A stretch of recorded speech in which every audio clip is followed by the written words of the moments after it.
Good evening 92.7 big FM tune in किया है आपने मेरे यानी साहिल के साथ। तो जानता नहीं है मैं कौन है, ऐसे लोग आपको भीड़ में कहने वाले बहुत मिल जाएंगे। कोई खुद को हाई कोर्ट का जज बता रहे होंगे, कोई खुद को पुलिस वाला बता रहे होंगे, कोई खुद को आईएएस बता रहे होंगे। भाई ऐसे काफी सारे केसेस हमारे शहर में हो रहे हैं। आज इसी बारे में हमारे साथ बात करने के लिए हमारी मित्र एडवोकेट बिंदु दुबे, जो बहुत ही सटीक भाषा में सही बात बताती हैं। बिंदु, मुझे एक बात बताइए, ये इस तरह के जो केसेस हो रहे हैं हमारे शहर में, इसका प्रावधान कोई कानून में है, कोई प्रोविजन है? और क्या आपने कभी कोई ऐसा केस लड़ा है? कानून में तो बहुत सारे प्रोविजन है, पर होता ये है कि सबको कानून तोड़ना बहुत अच्छी तरह आता है। और आपको हैरत होगी ये जानकर कि ऐसा राइम करते वही सब हैं जिनको अच्छी नॉलेज होती है how to play with law. तो ऐसे हैं, मेरे पास ऐसे केसेस होते हैं। अभी रिसेंट एक केस चल भी रहा है, बहुत तो बात नहीं कर सकते बिकॉज केस चल रहा है अभी। पर लोग ऐसा करते हैं। में से एक तो कोई ऐसे थे जो अपने आप को बीसीसीआई को ऑफिशियल बता करके फ्रॉड कर रहे थे। बिंदु, इसकी पनिशमेंट क्या है? अभी क्या है ना, ये चीटिंग बाय इम्पर्सनेशन बोलते हैं इसको। तो अभी डिपेंड करता है कि वो उन्होंने उसके साथ साथ और क्या क्या किया हुआ है। तो अभी इसमें प्रोविजन तो पहले से है, 3 साल की सजा भी होती है, किसी सिचुएशन में 5 साल की भी होती है, किसी सिचुएशन में 7 साल की भी होती है। डिपेंड ये करता है इस चीज पर कि उन्होंने चीटिंग के साथ और क्या क्या काम किया है। उन्होंने कुछ डॉक्यूमेंट को फोर्ज किया है, फोर्जरी की है, या फिर कुछ और ही बने हैं, या फिर उन्होंने उसके साथ और भी कोई क्राइम कर दिया है।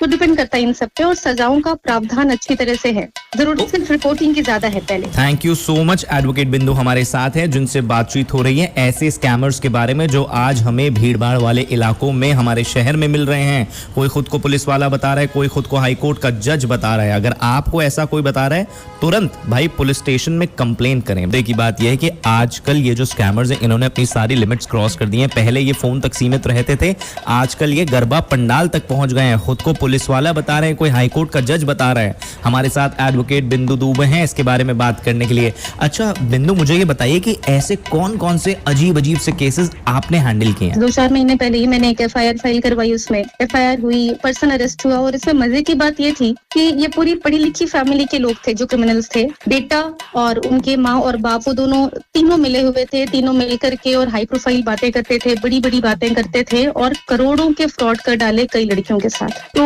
अभी यहाँ तो मैं लड़की की साइड से थी, तो मेरे लिए बहुत ईजी था, मुझे पता चल रहा था। लेकिन कई बार ऐसी चीजें देखते हैं, और अभी क्या कहूँ मैं, जब आपके पास जब केस होता है तो आप सोचते हैं और देखते हैं, फिर हाँ आपको ये समझ में आता है कि वाह क्या क्या चल रहा है समाज में, दुनिया में। बिंदु, मुझे एक बात बताइए, जैसे अभी ये समय चल रहा है, फेस्टिव सीजन है, गरबा के पंडाल लगे हुए हैं, कई बार हमारे शहर में बड़े बड़े कॉन्सर्ट्स होते हैं, तो ऐसे समय में बहुत सारे लोग टिकट्स को ब्लैक कर रहे होते हैं। क्या ये भी इलीगल है? तो ये ब्लैक टिकटिंग का मुद्दा होता है, ये भी पेटी ऑर्गेनाइज क्राइम के अंडर में आता है, क्योंकि unauthorised selling of ticket is not allowed basically. तो इसके लिए बिल्कुल सजा है, इसके लिए प्रावधान भी है, और जो इम्प्रिजनमेंट का जो प्रोविजन है इसके लिए एटलीस्ट 1 ईयर का है, प्लस फाइन भी है। तो भाई साहब, ये जो दोस्त लोग हैं ना जो आजकल मैसेज करते हैं, Guys, if you want these tickets, please direct DM me. I have a tickets of फलाना धमाका मैच. Oh my God, दिक्कत हो जाएगी दोस्त। अगर आपके भी आसपास कोई ऐसा है जो टिकट्स को ब्लैक करता है तो उसे बताइए, ये कानूनी अपराध है। आंखें काली हो जाएंगी, गाल भले ही गोरे रह जाएं। बाकी एडवोकेट बिंदु दुबे से बात हो रही है, स्पष्ट और सटीक बात हो रही है।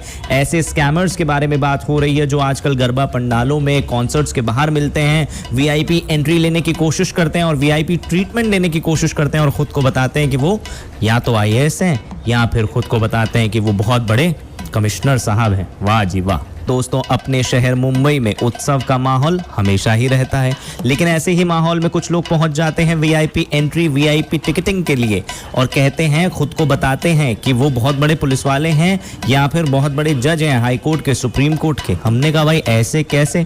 बात हो रही है एडवोकेट बिंदु दुबे से, और बात हो रही है उनसे कि कैसे रहें सतर्क इन सब ऐसे स्कैमर्स से। बिंदु, प्लीज बताइए जनता जनार्दन को। तो आपको कोई भी अननोन सोर्सेज से अगर ईमेल आ रहा है, या मैसेज आ रहा है, या व्हाट्सएप आ रहा है अननोन कॉन्टैक्ट से, आपको बिल्कुल जरूरत नहीं है वो मैसेज खोलने की, क्योंकि वो मैसेज आपने ओपन किया और आपका फोन हैक हो गया। और आजकल हम सब फोन बैंकिंग करते हैं, ट्रांजैक्शंस करते हैं, तो हमें बिना जान पहचान के लोगों को एक तो ओटीपी नहीं देनी है। तो हमें क्या करना है कि हमें ऐसे किसी भी इन्विटेशन को ना बोलना है।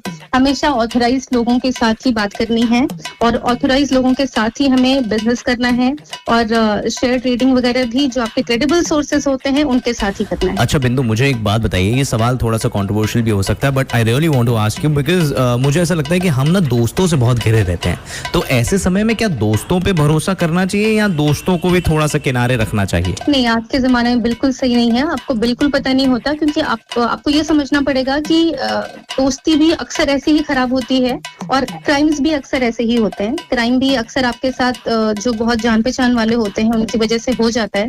तो मुझे लगता है कि जब हम प्राइवेसी की बात कर रहे हैं और हम ऐसे एरा में आ गए हैं तो किसी दोस्त को मांगना भी नहीं चाहिए इस तरह से एटीएम कार्ड वगैरह। Well, thank you so much बिंदु, इतनी सारी इन्फॉर्मेशन हमारे साथ शेयर करने के लिए। आई एम 100% श्योर कि ये सारी इन्फॉर्मेशन हमारे और हमारी जनता जनार्दन के बहुत ज्यादा काम आने वाली है।